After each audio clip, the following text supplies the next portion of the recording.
आपण पाहताय महाराष्ट्र खबर न्यूज। या बातमीचे प्रायोजक आहेत श्री गणेश ज्वेलर्स अँड सराफ हडपसर पुणे। नमस्कार, मी गौरी। महाराष्ट्र खबर न्यूज मध्ये आपलं सगळ्यांचं स्वागत। पुण्यातील लोहगाव परिसरात हुंड्यासाठी विवाहितेचा छळ केल्याची घटना समोर आली आहे। या प्रकरणी मुळशीतील एका बड्या राजकीय आणि सहकार क्षेत्रातील व्यक्तीवर गुन्हा दाखल झाला आहे। वैष्णवी हगवणे प्रकरणाची आठवण करून देणाऱ्या या घटनेत मुळशीतील संत तुकाराम साखर कारखान्याचे उपाध्यक्ष अनिल लोखंडे आणि पत्नी सुवर्णा लोखंडे यांच्या विरोधात लोहगाव पोलीस ठाण्यात गुन्हा नोंदवण्यात आला आहे। मिळालेल्या माहितीनुसार संबंधित पीडित विवाहितेच्या लग्नात माहेरच्या मंडळींनी सुमारे 2 कोटी रुपये खर्च केले होते। त्यामध्ये 2 किलो चांदी आणि एक आलिशान 4चाकी गाडी देखील देण्यात आली होती।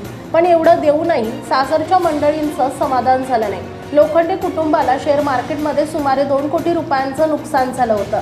हे कर्ज फेडण्यासाठी त्यांनी सुनेकडून माहेरून पैसे आणण्यासाठी तगादा लावला। पैशांच्या मागणीसाठी लोखंडे कुटुंबानं सुनेला अतिशय क्रूर वागणूक दिल्याचा आरोप आहे। शेअर मार्केटचे कर्ज फेडण्यासाठी तिच्या डोक्याला पिस्तूल लावल्याचा प्रकार केला होता, अशी ही धक्कादायक माहिती समोर आली आहे। इतकंच नव्हे तर तिच्या अंगावर गरम पाणी ओतण्याचा प्रयत्न करण्यात आला।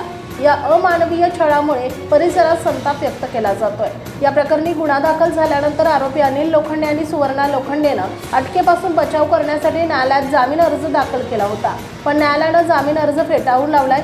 पुण्यातील प्रतिष्ठित कुटुंबात घडलेल्या या प्रकारामुळे पुन्हा एकदा हुंडाबळी आणि महिलांवरील अत्याचाराचा प्रश्न ऐरणीवर आलाय।